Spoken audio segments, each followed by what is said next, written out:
Salut à tous, il y a quelques jours j'ai eu la chance de voir le nouveau film Marvel qui sortira le 25 octobre et c'est bien sûr le troisième opus de Thor intitulé Thor Ragnarok.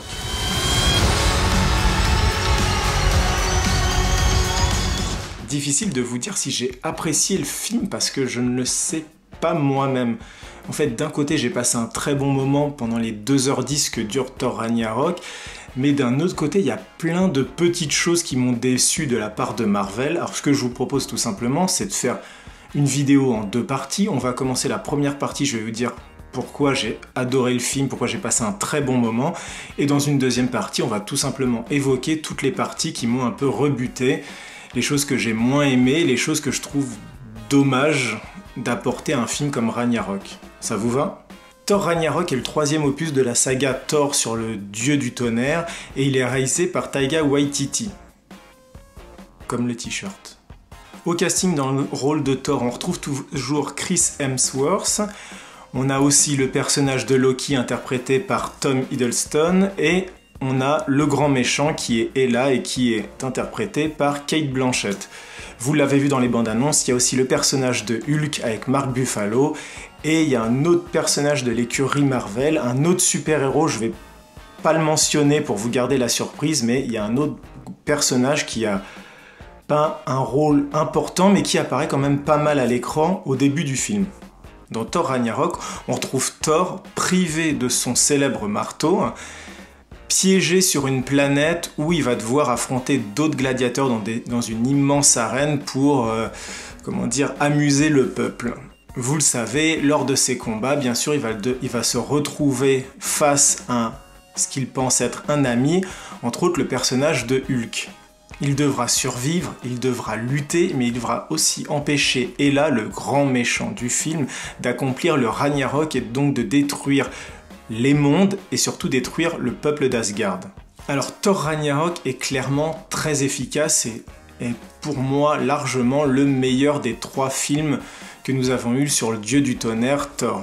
Déjà parce qu'il y a énormément de références, vous l'aurez tout de suite deviné, mais en termes de références comics, il y a clairement une référence à Planète Hulk, vu qu'on se retrouve dans le même contexte, donc une planète où il y a des jeux, des sortes d'arènes comme ça, avec des gladiateurs qui se battent, et Hulk qui se retrouve là pour une raison donc qui sera expliquée dans le film aussi, mais que je vais pas mentionner ici, qui se retrouve sur cette planète et qui devient un peu une star de l'arène, et qui va se retrouver à affronter Thor, qui lui aussi vient de débarquer sur cette planète pour une autre raison aussi, que je vous épargne pour vous garder tous les faits de surprise.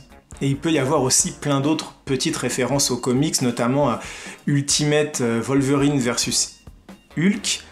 Il y a des petites références à ce comics-là et je sais que les fans de comics retrouveront directement la référence quand ils l'auront sous les yeux dans le film Thor Ragnarok. Mais voilà, il y a plein de références, bien sûr vous en doutez, il y a l'apparition de Stan Lee qui est une fois présent pour son caméo, un caméo très drôle d'ailleurs, c'est un peu sa marque de fabrique. Et donc voilà, ça marche bien aussi parce qu'il y a énormément d'action. C'est vrai que sur le papier, quand on parle d'un affrontement entre Thor et Hulk, on s'attend à quelque chose de vraiment bestial, de très violent, et au final c'est vraiment ça qu'on retrouve dans Thor Ragnarok. Toute cette violence, c'est quand même d'un côté un monstre de puissance Hulk face à un dieu du tonnerre, et c'est vrai que le combat est vraiment très impressionnant, et c'est un très bon moment du film.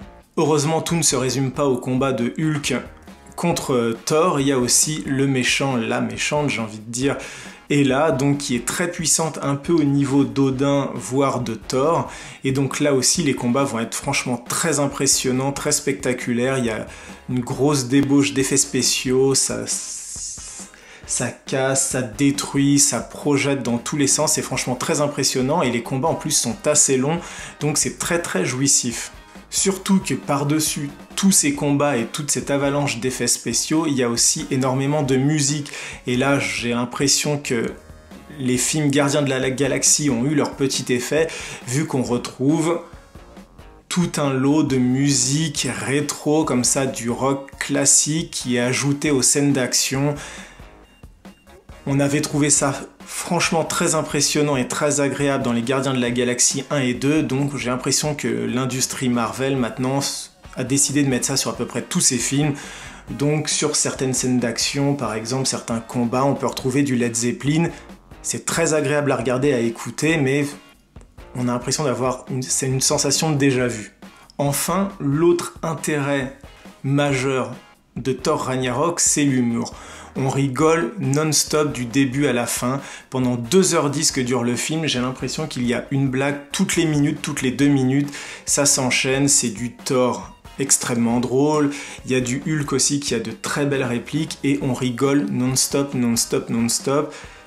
Des fois par du comique de situation, des fois avec des références comme ça à d'autres histoires, notamment avec celle de Loki qui est présent aussi dans le film et qui a une place très importante. Donc voilà, on rigole beaucoup, on se marre, et ça fait du bien. Donc vous l'aurez compris, j'ai passé 2h10 de pur bonheur, je me suis vraiment amusé et je vous conseille grandement et chaudement d'aller voir Thor Ragnarok quand il sortira le 25 octobre 2017, mais voilà, tout n'est pas rose. Et maintenant, on va évoquer cette partie, en fait, toutes ces choses qui m'ont gêné. Ça va aller assez vite, je vous rassure. Mais voilà, ce qui me gêne surtout dans Thor Ragnarok, c'est l'humour. Depuis le début, il y a toujours eu de l'humour dans les films Marvel. C'est vrai, le premier Iron Man, il y a eu de l'humour, et après, ça s'est enchaîné, ça s'est enchaîné, ça s'est enchaîné. Mais après, en termes de vrais films humoristiques, c'est surtout arrivé avec Les Gardiens de la Galaxie, donc le premier film où là on a vraiment basé tout le film sur quelque chose de très drôle, de très fun, très sympathique, très familial. Et sur ce film Les Gardiens de la Galaxie, on a mis une grosse couche de musique rétro, notamment grâce à cette mixtape. Et le film a été un énorme succès. Mais franchement, les gens ont adoré la réalisation, le montage, la bande-son, les personnages, l'humour, voilà, ça a été un énorme succès. Ce qui me gêne, c'est que j'ai l'impression maintenant que cette recette qui a fonctionné avec les Gardiens de la Galaxie, on l'applique à peu près tout et n'importe quoi. Comme le premier Gardien de la Galaxie avait fonctionné, qu'est-ce qu'on a fait dans le deuxième Gardien de la Galaxie? On a remis exactement la même chose. On remet la même bande-son rock rétro, on remet l'humour, sauf qu'on l'a un peu augmenté, on a rajouté, allez, le double d'humour, le côté fun, et on est reparti dans un Gardien de la Galaxie extrêmement drôle. Le problème, c'est que si ça fonctionne très bien avec les Gardiens de la Galaxie 2, parce que voilà, on a une team quand même assez étrange, avec des caractères assez différents, donc l'humour peut fonctionner, ça me gêne un peu plus quand ça concerne le dieu du tonnerre, Thor. Rappelez-vous, le premier Thor, quand il est sorti, il n'était pas non plus marqué par énormément d'humour. Oui, il y avait certaines petites répliques, mais pas plus que ça. Là, ce qui me gêne dans Thor Ragnarok, c'est qu'on a quand même le dieu du tonnerre et ça sort des vannes non-stop. Mais j'ai l'impression de voir un Mr Bean, en fait. Là, avec Thor, j'ai l'impression de voir un peu le neuneu du quartier, un peu le débile qui sort plein de blagues comme ça, qui font des fois rire, d'autres pas, qui est un peu ridicule, qui peut des fois marcher sur son lacet et se péter la figure comme ça à l'écran et faire rigoler tout le monde. Voilà, si ça marche très bien avec Peter Quill, je trouve que ça ne va pas avec le personnage de Thor, qui est quand même le dieu du tonnerre, donc qui a une certaine stature, une certaine puissance, et je trouve que là on en a trop mis, trop d'humour, c'est pas Mr Bean, c'est pas Peter Quill. On n'a pas besoin d'en mettre autant, des fois ça peut être aussi bien des répliques qui sortent, qui sont peut-être très drôles, donc il fait une petite blague, une référence, il se moque de son frère Loki, ça marche très bien, pas de problème. Ce qui me gêne un peu plus, c'est le comique de situation, c'est quand Thor essaye de faire quelque chose et qu'il rate. Il rate par exemple un coup, il rate une sortie lors d'une scène, il fait allez j'y vais, ciao, et il veut partir, et là il se foire, et il est ridiculisé. Je trouve ça un peu dommage quand même pour un perso de cette envergure. Et Thor, c'est pas le seul. Par exemple le personnage de Hulk, oui c'est vrai que quand il est Banner, il est très intelligent, il a de nombreux doctorats, c'est une tête, et d'ailleurs vous verrez dans le film que même quand il est Banner, le personnage de Banner, il fait un peu ridicule, je suis désolé, voilà, il fait un peu ridicule. Mais quand il devient Hulk, alors oui, il est censé être moins intelligent, ça doit être un monstre un peu plus brutal, bestial, tout ça, mais ça en fait pas un débile. Là, dans le film, mais franchement, il s'exprime comme un débile, il a l'air con, Hulk, et ok, quand il est énervé, il est impressionnant, mais dans le reste du temps, quand il est entre guillemets normal, en Hulk calme, il fait franchement débile. Et moi, ça m'a gêné.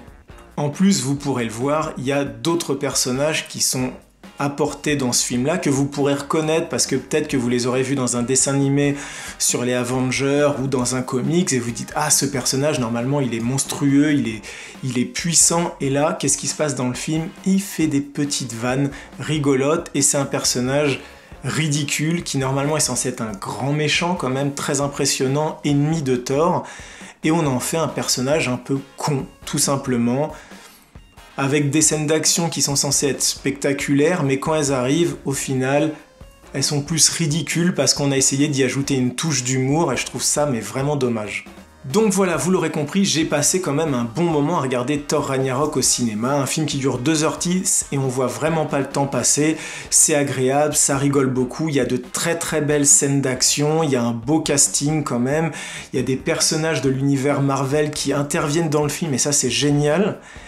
Mais je trouve, et j'espère que ça va se calmer pour la suite, que Marvel a tendance à trop apporter d'humour dans ses films. Ça marche très bien pour les Gardiens de la Galaxie, mais voilà, faudrait pas que ça devienne une référence et que ça revienne à chaque fois dans chaque film. Ah voilà, on va remettre de la musique rock rétro, on va refaire rire les gens, parce que voilà, nous, Marvel, c'est l'humour. Non, faut revenir à quelque chose d'héroïque. Certes, il y a des personnages qui, par leur pouvoir ou même leur personnalité, peuvent suggérer de l'humour et du fun comme ça, mais faut pas oublier que ce sont des personnages, des super-héros, et donc faut qu'il y ait quelque chose d'impressionnant, faut qu'il y ait quelque chose, voilà, c'est d'héroïque, et je trouve que l'humour, dans certaines scènes du film, ça gâche tout, et c'est bien dommage. Voilà, j'espère que cette critique de Thor Ragnarok qui sort le 25 octobre vous a plu. Si c'est le cas, n'hésitez pas à mettre un petit plus. Si vous avez vu le film, si vous avez eu la chance de le voir, dites-moi dans les commentaires si vous êtes d'accord avec ce que j'ai pu dire, si vous avez aimé le film ou pas, et on pourra en discuter ensemble. Essayez par contre de ne pas trop spoiler. Moi, je vous dis à très bientôt pour un nouveau film. Ciao!